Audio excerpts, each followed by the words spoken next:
Maalon dabarsinaa gaadaraa keessanii gurbaa tokkotu galgala buchoo naan jedhe jennaanis naxaameen kolfaa nan kee irri barraa kee ganama gaa niitii ishee ollaa keenyaa buna danfisti ganama anoo ishee kajeellaa achi naqe gaafa naqu hin dhaabbatti nagaa bultee sooretti jedhee jennaan nagaa keedhaa naan jette anoo ganaan qursii hojjedhaa minaamin naan jettee jennaan koftor jechuun immoo barbaadde gaa anoo muummachaa ol deebi'e ammas lammaffaa ituuman buna mana kanaan dhugiin hin ba'u jedheen gaafan ammas lammaffaa dhaqu qodaa miicciti. Maalee amma kuni birqii gooteetuun qabaadheen kajeellaa mana ishee dhaqaa hidheen anoo tamaarreen fincaan koo fincaa'een dhufadheen gaafan ba'u silaa qorumsii lafan deemutti na biraan dhibamu amma niitiin isheen ollaa tokko immoo se'eetii 24 siniin jedheen se'eetii 24 shinti beetii irra teessi achi anoo takka muummadhee dadhabeen akka nama sayitii fi sukkaara fudhatu eegee dadhabee maali qorumsisaa maaltu na qoree dhaqee maasii obbo Fiqiruu keessatti fincaa'een deebi'uu jedheen gaafanii gadi qajeeluu. Lakkaanii nan irraan fadhee na waamanii turanii galatooman obbo Taammanaa ture. Achiin dhaabbadhee maal ola shubbisee anoo gaafan ol deebi'u immoo ittiin goruu gaafakkaa jedhee mana ilaalu. Namchi tokko immoo dhaabbatas bukkeen dhaabbatas sodaachaa malaqeen asiif asiin ilaalladheen ofirra gattaa'ee fincaa'ee ol deebi'ee gaa. Himala daandii keenya irratti wanta beekuu qabnu yookaan wanta hubachuu qabnu jireenya keenya keessatti wantoota dabarsine yookaan wantoota gochuuf jennu irratti osoo gaabbiin baay'ee gara jireenya keenya irratti hin dhufin milkaa'ina irraa wantoonni duduuba nu deebisan yookaan immoo gufuu milkaa'inaa kan jedhaman yookaan immoo jireenya dhala namaa kan laamsessan yookaan galma yaadin nam tokko akka hin geenye wantoonni taasisan wanta beekuu qabnu maal dhasan jireenya keenyaaf maal nu barbaachisa maal hubachuu qabna daandii milkaa'inaa irratti wanti nurraa eegamoo maali kan jedhudha guyyaa irraa kan wal faana ilaallu yoo yaa akkam jirtu jaallatamtoonniif kabajamtoonni hordoftoota Oromoo Inspire wartaa sana qabnaa jirtu tole gaa guyyaa irraa barnoota baay'ee bareedaa ta'ee fi barnoota baay'ee nu fayyadu jireenya keenya ofirra dabarree namoota baay'eef akka nu daandii taanu ifa taanu kan nu barsiisudha tole gaa jireenya keenya keessatti dirqama wanta nu hubachuu qabnu yookaan immoo namoota hin fayyada namoota hin jijjiira namootaaf daandiidha namootaaf kan jennu akka nu yaannu kan nu taasisan yookaan immoo jireenya keenya keessatti hubannoo nu qabaachuu qabnu yookaan wanta nu beekuu qabnu jireenyaaf milkaa'inaaf gammachuuf nama duukaa walii gallee jiraachuuf hojii keenya irratti illee milkaa'atuuf wantoonni nu barbaachisan kun maal dhasan kan jedhudha guyyaa irraa kan wal faana ilaalla. Tole gaa mee nam tokko jireenya isaa keessatti nama milkaa'aa nama carra qabeessa nama wanta hundumaatiin gammadaadha jedhamee jiraachuuf maal beekuu qaba? Jireenya isaa keessatti immoo nama milkaa'aa ta'uuf nama milkaa'e ta'uuf nama milkaa'uuf deemu ta'uuf maal gochuu qaba? Jireenya isaa keessatti inni jalqaba irratti argamu nam tokko nama milkaa'aa nama jireenya isaa irratti gammachuu guddaa qaba yookaan immoo milkaa'ina guddaa geessiseera jedhamee yaadamu ta'uudhaaf jalqaba sodaa keessa isaa jiru ajjeesuun dirqamadha jechuudha inni jalqaba irratti argamu. Sodaan keessa keenya jiru abcarrawwan itti fayyadamuu qabnutti akka nuun hin fayyadamne galma keenyaaf akka nuun hin qophoofne wanta nu taasisu keessaa inni jalqaba irratti argamu sodaadha jechuudha. Sodaan daandii ifaarraa gara dukkanaatti nu geessudha. Wanta gochuu dandeenyu, wanta galmaan ga'uu dandeenyu, wanta fayyadamnee namoota baay'eef illee daandii ifa ta'uu dandeenyu akka nuun itti fayyadamnee nama hin jijjiirre ofillee hin jijjiirre namaaf ifa hin taane namaaf galaa hin taane nu taasisa waan ta'eef inni jalqaba irratti argamu sodaadha. Sodaa kee ajjeestee, sodaa kee balleessitee, sodaa kee of keessaa balleessitee jennaan na amani milkaa'ina barbaadderraa wanti udduubatti si deebisu yookaan wanti udduubatti si qabu tokko hin jiru.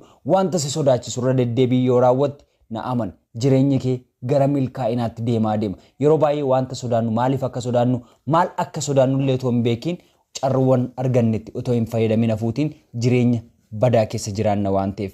Tole gaa inni lammeeffaa irratti argamu wallaaluma jireenya keenya keessatti wallaalumni murtoowwan hin taane akka nu murteessinu nu gaafata jechuudha. Wallaalaa ta'uun keenya hubannoo dhabuun keenya barnootaaf of qopheessuu dhabuun keenya waa hubachuuf of yaaduu dhabuun keenya akka nu murtoo hin taane yookaan murtoo badaa murteessine jireenya keenya jireenya yaaddoo gadadoo siqiqii keessa akka nu jiraannu nu taasisa waan ta'eef wallaalumaa keessaa ba'uuf tattaafachuu haala arganneen yeroo arganneen barnootaaf of qopheessuu wanta arganneen wanta argachuuf jirruun yeroo of qopheessaa deemnutti daandiin keenya daandii nuuf mijate daandii nuuf sirrate ta'aa deema waan ta'eef ofirrallee dabarree namoota baay'eef akka nun daandii taanu waan nu taasisuuf wallaaluma dabeessii ofirraati qoladhu yoos ni milkooftaa. Inni sadaffaa irratti argamu aarii an jireenya keenya gadambisu yookaan akka nun kufnu akka nun namaa gadi taanu akka nun jireenya namaa hawaafnu kan nu taasisu haariidha. Haariin wantoota sirriitti madaaltee akka ta'e raawwanne si daafsisa yookaan immoo akka itti harkaan hin fudhanne si taasisa. Haarii keessa galtee miira keessa galtee jechoota hin taane gochoowwan hin taane raawwachuutiin akkati galma kirraa yookaan kaayyoo keewwatte sanarraa akkati kuftu yookaan duuba deebitu si taasisa. Kanaafuu haarii kee to'adhu, miira kee to'adhu. Miira kee yoo to'atte yoo haarii kee to'achuu dandeesse galma barbaadde ga'uu dandeessa. Ofirrallee dabartee namoota baay'eef daandii ta'uu dandeessa waan ta'eef miira kee to'adhu. Miira ofii namni to'atuu danda'e waan barbaade bituu danda'a waan ta'eef. Inni Afreeffaa irratti argamu immoo hinaaffaa. Farri milkaa'inaa inni guddaan hinaaffaadha. Hinaaffaan of guddisuu irratti akkati hin xiyyeeffanne si taasisa. Akkati kan namaa irratti xiyyeeffattu si taasisa. Akkati galma kee irratti hin xiyyeeffanne. Akkati akka namaan ta'a, akka abaluun ta'a jettee jiraachaaf. Akkati an namaa awwaaftu si taasisa. Akkati kan namaa irratti fookas godhaaftu. Wanta harka kirraa qabdu, wanta harka kirra jirutti, wanta of harkaa qabdutti akkati hin gammanne si taasisa waan ta'eef hinaaffaan tasuma jireenya kee keessatti sin barbaachisu. Jireenya kee kan daaraa godhu, jireenya kee kan inni gada deemu, akka inni milkaa'ina irra hin geenye, akka inni duuba deebu kan taasisu keessaa inni hamaan inni jireenya namaa gad deebisu hinaaffaadha. Akka ofirratti hiriyaanne, akka ofirratti hin xiyyeeffanne si dhorka waan ta'eef jireenya kee keessaa hinaaffaa balleessi. Hinaaffaan gadaantummaa sitti akka dhagaamu si taasisa. Gadaantummaan gaaf sitti dhagaamu immoo of jibbita. Of jibbitee jennaan immoo milkaa'ina kee dagattee milkaa'ina namaa hordofta waan ta'eef. Inni shaniffaa irratti argamu immoo of tuulummaa of keessaa balleessi. Namoonni biroo irraa akkati hin baranne si taasisa. Of tuulummaan jireenya kee keessatti gaafa jiraattu keessatti daandii milkaa'inaa irratti karaa namni deemerra deemteeti waa tokko kan itti hubachuu dandeessu. Wanta dogoggorte gaafatteeti kan itti baruu dandeessu. Of tuulummaan garuu wantoota hin beekne akkati hin baranne si taasisa. Gufuu sitti ta'a jechuudha. Dallaa sitti ta'uutiin si naannessee si qaba. Akkati dallaa sana keessa hin baane si taasisa. Akkati wanta haaraa jireenya keetti hin dhufne. Akkati wanta dogoggorte irraa nama gaafattee hin baranne si taasisa waan ta'eef of tuulummaan madda kufaatiiti. Kanaafuu jabeessi irraa of eegi. Tole egaa inni ja'affaa irratti argamu immoo shakkiidha. Shakkiin ofitti amanamummaaf abjuu kee irratti miidhaa guddaa qaba. Ofitti amanamummaan kee akka inni gar kufu taasisa. Ofitti amanamummaan kee kufee jennaan immoo abjuu jiraattuuf, mul'ata jiraattuuf, kaayyoo jiraattuuf sanatu si jalaa bada. Kanaaf immoo ofitti amanamummaa akkati hin godhanne si taasisa waan ta'eef hin shakkiin, ofillee hin shakkiin, namallee hin shakkiin. Shakkiin kufaatii guddaa keessa si gashuu danda'a. Ofirratti akkati hin hojjenne si taasisa. Ani hin danda'u ta'a. Tarii immoo kana milkeessuu dhabuu hin danda'a ta'a jettee akkati milkaa'ina keef kaayyoo kee humna keessa kee jiru poteenshaalii dandeettii keessa kee jirutti akkati hin fayyadamne si taasisa waan ta'eef humna keessa kee jiru, enerjii keessa kee jiru, dandeettii keessa kee jirutti immoo baastee akkati fayyadamtuuf amantiin si barbaachisa. Ofirratti illee namoota irratti illee akkati amantii qabaanne si taasisa waan ta'eef shakkii of keessaa balleessi. Shakkii of keessaa balleessite galma barbaadde ga'uu dandeessa waan ta'eef. Inni torbaffaa irratti argamu immoo jibbi baay'ee hamaadha.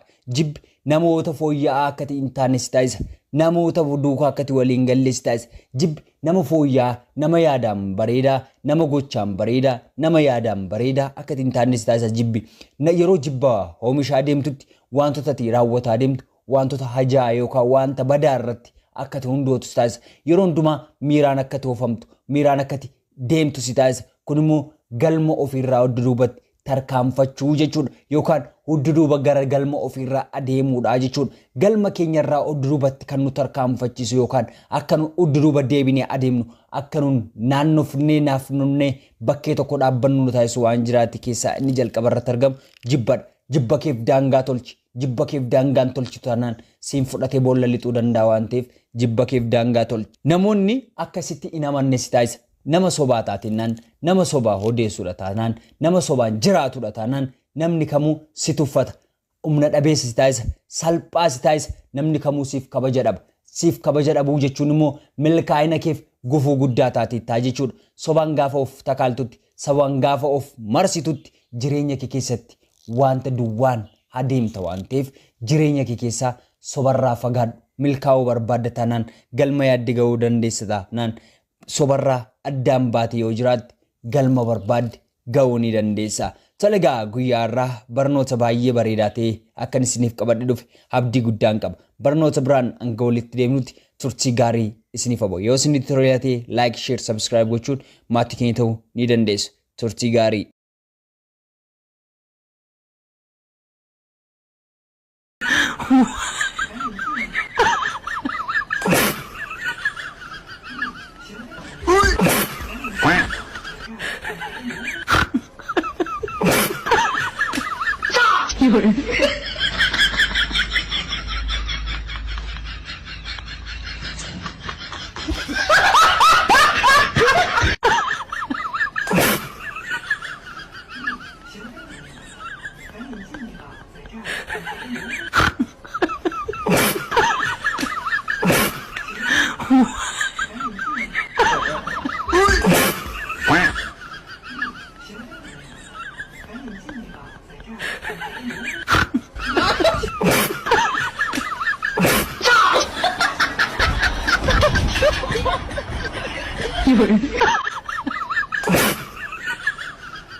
有人。